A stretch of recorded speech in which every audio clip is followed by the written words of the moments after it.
Hello, and welcome to my show on multicultural communication. This is a series of lectures to help us to understand the diversity in our country. My name is Dr. Marquita Byrd, or you may call me Dr. B, as my students do. And today I have several goals to help us to understand what's going on. The first thing is that the show is designed to help us to understand the changes and the differences in our society, to understand them and to reduce fear about them, because it is fear that keeps us apart. My second goal is to help us to develop skills that allow us to interact with each other in a way that is developing the potential and facility of every person and that does not harm.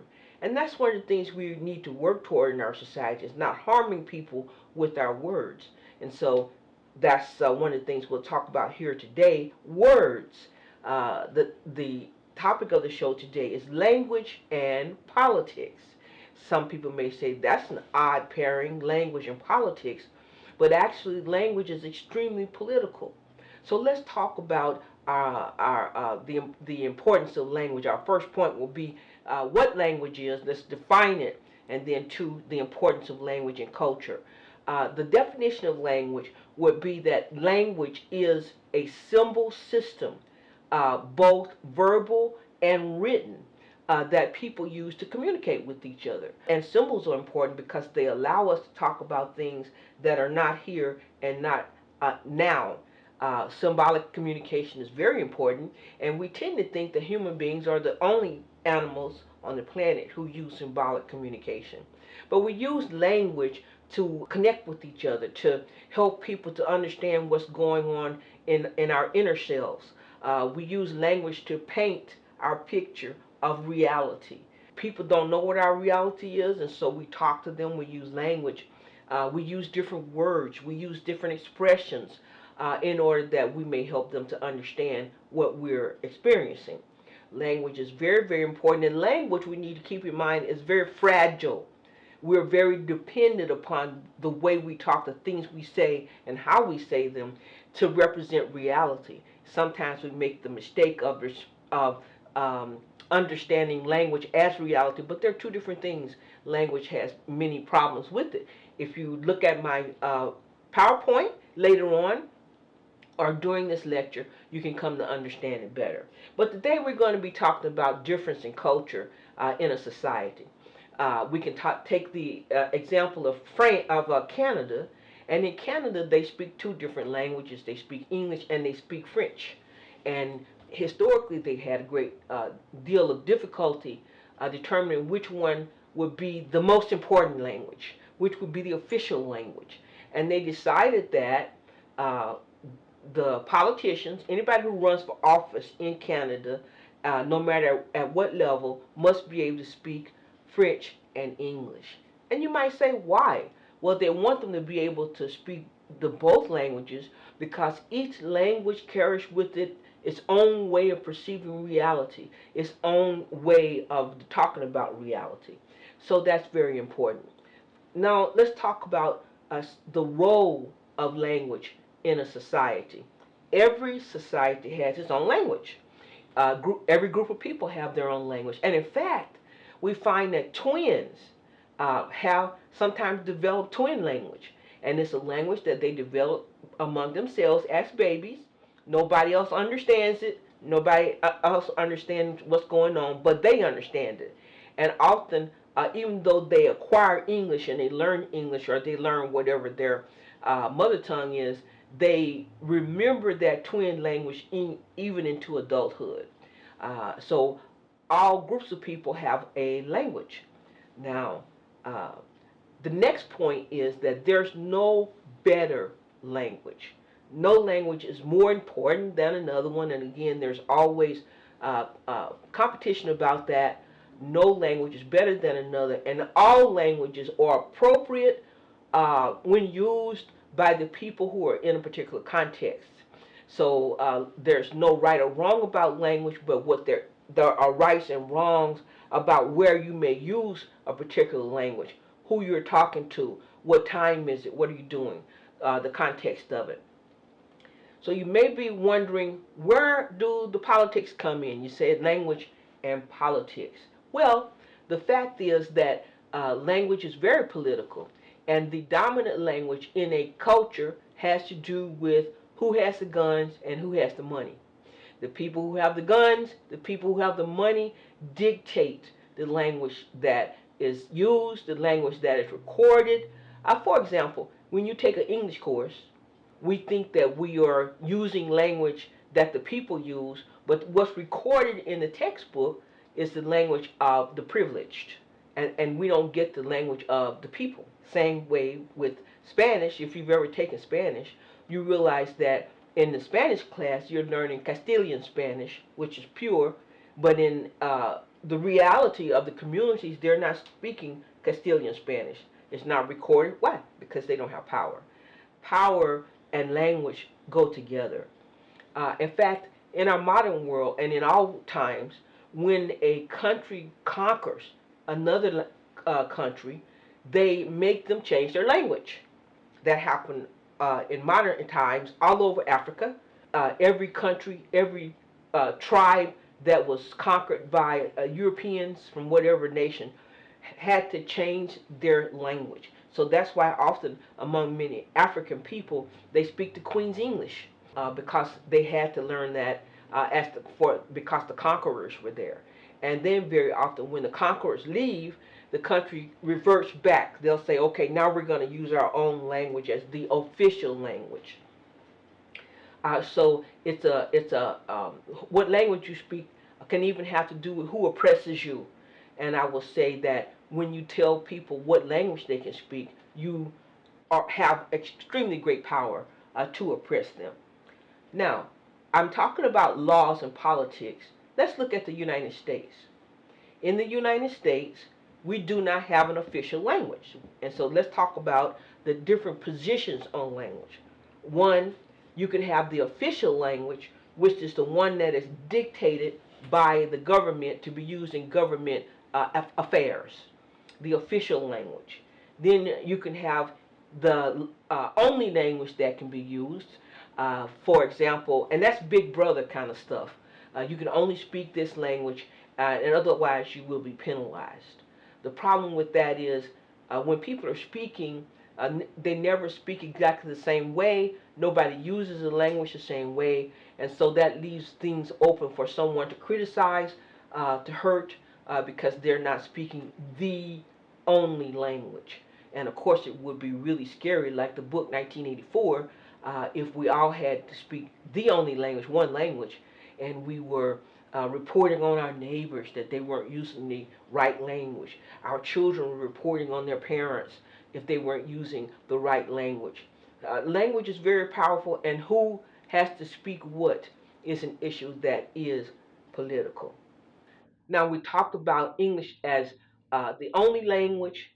We can talk about English as the official language, and there are actually 17 states in the United States who recognize English as the official language of the state. New Mexico is one. California has come in and named it as the official language, and that all sounds good, but the issue is that the official language, California could not work just with English.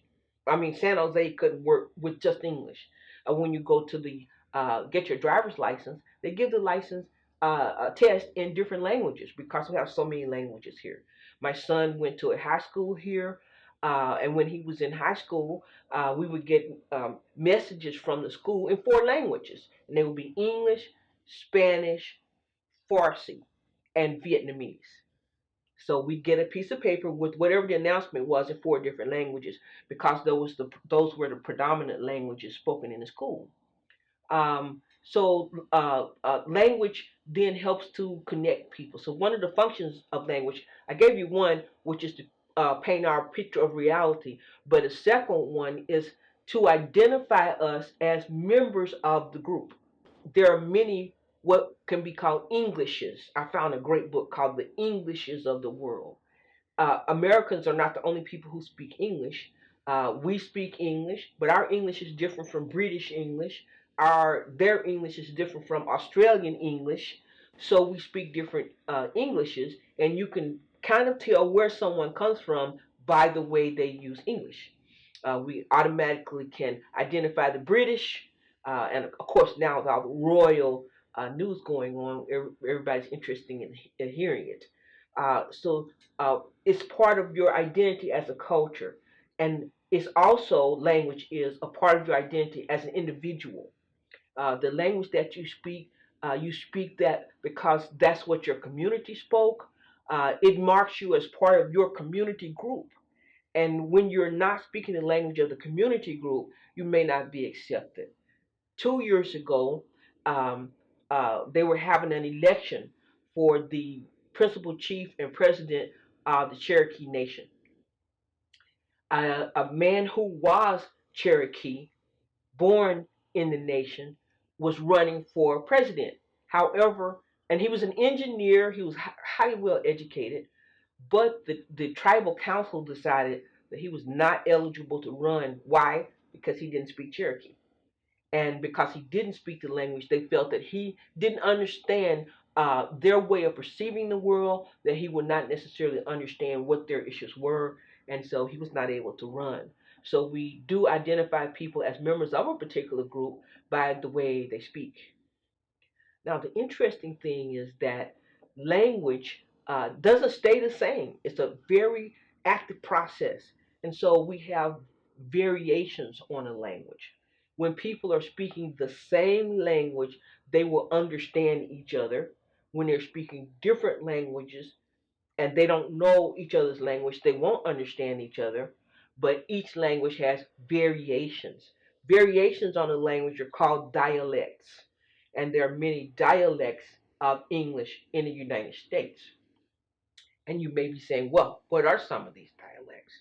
Well, we can talk specifically about geographical regions in the country, and we have dialects coming out of those regions. For example, we have the southeastern dialect, which would be considered southern.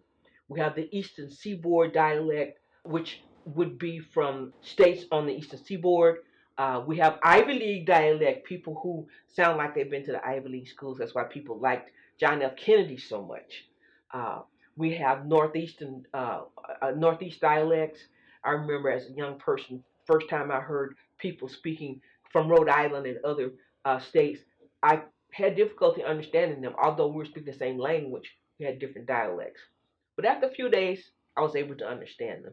We have the Midwestern dialect, which is considered the most common, and you hear a lot of newscasters speaking what we call the Midwestern dialect. You have Southwest dialect, and we actually have California dialect, West Coast.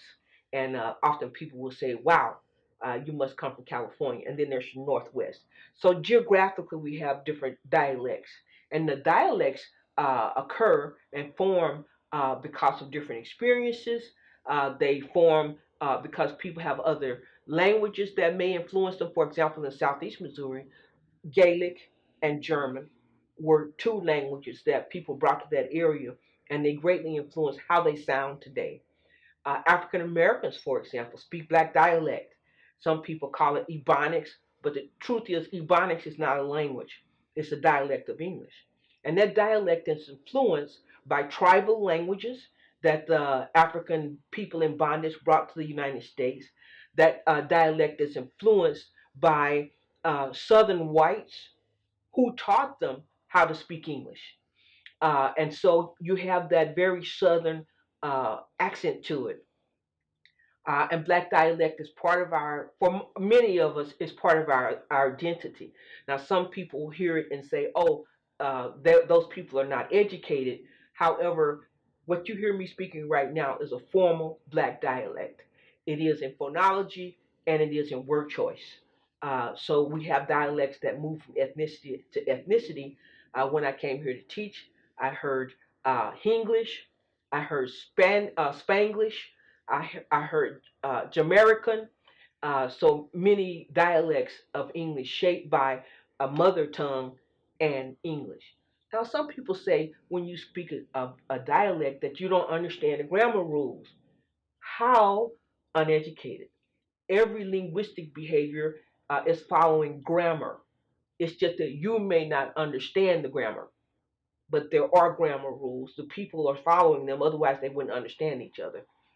So we need to understand that every language has a grammar, and every language is appropriate for the context that is used and the people who are speaking it.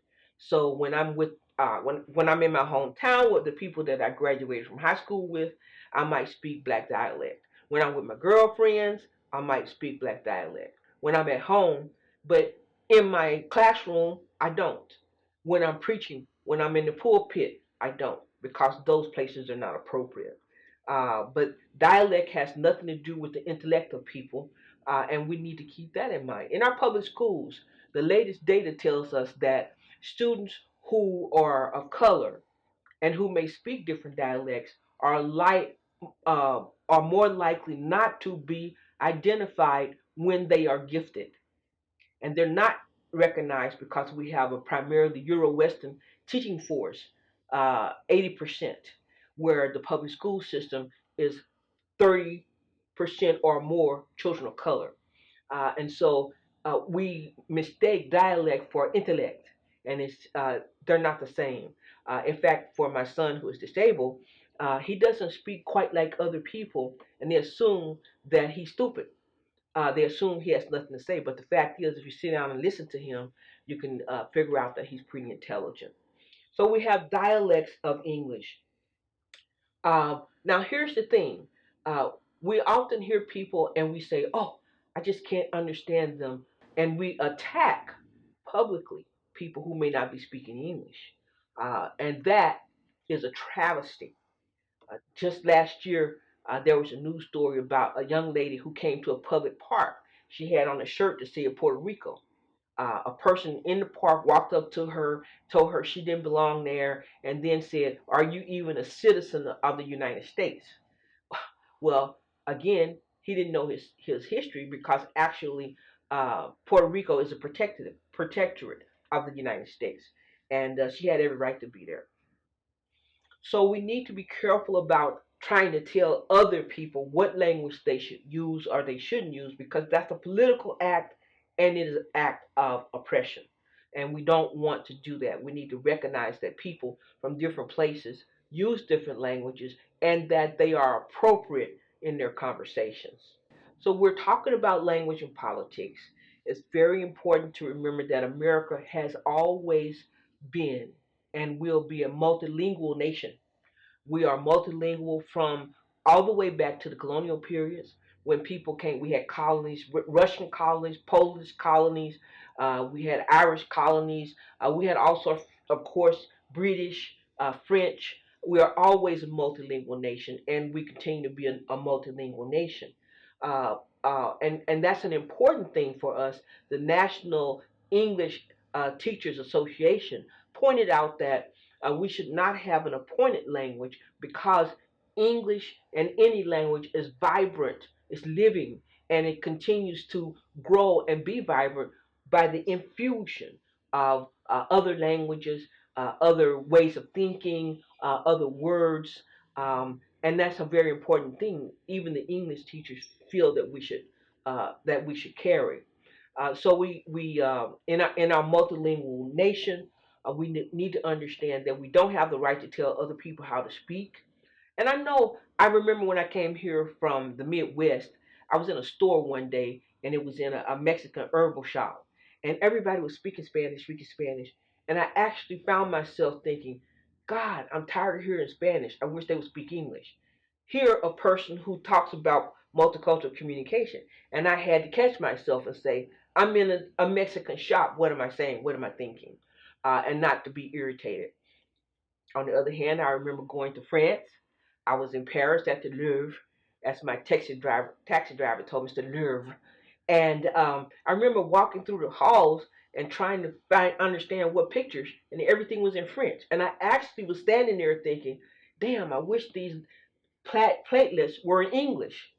And then I caught myself and thought, oh, I'm in France. I can't expect the French to put them in my language. I should learn some French if I'm going to come here. So instead of expecting everybody to speak like you need to understand that people have a right to speak the way they want to.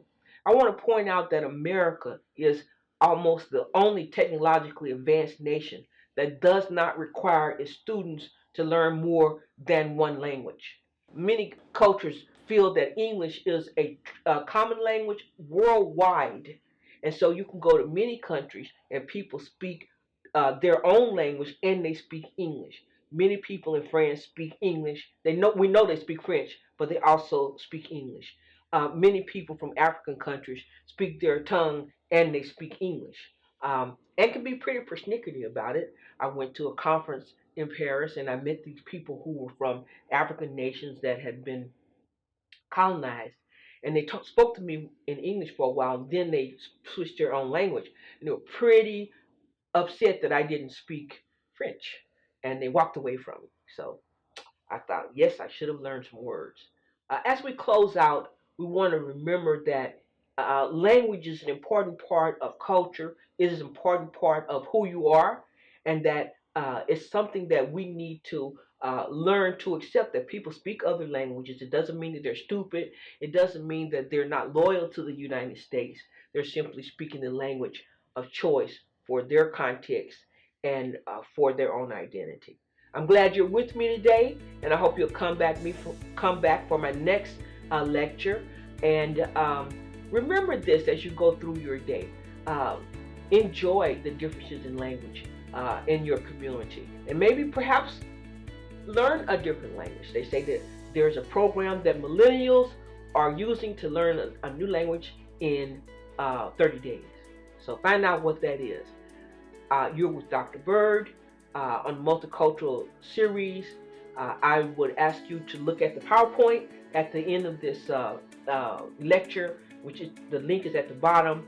And I'll leave you with this saying from Mr. Spock: live long and prosper.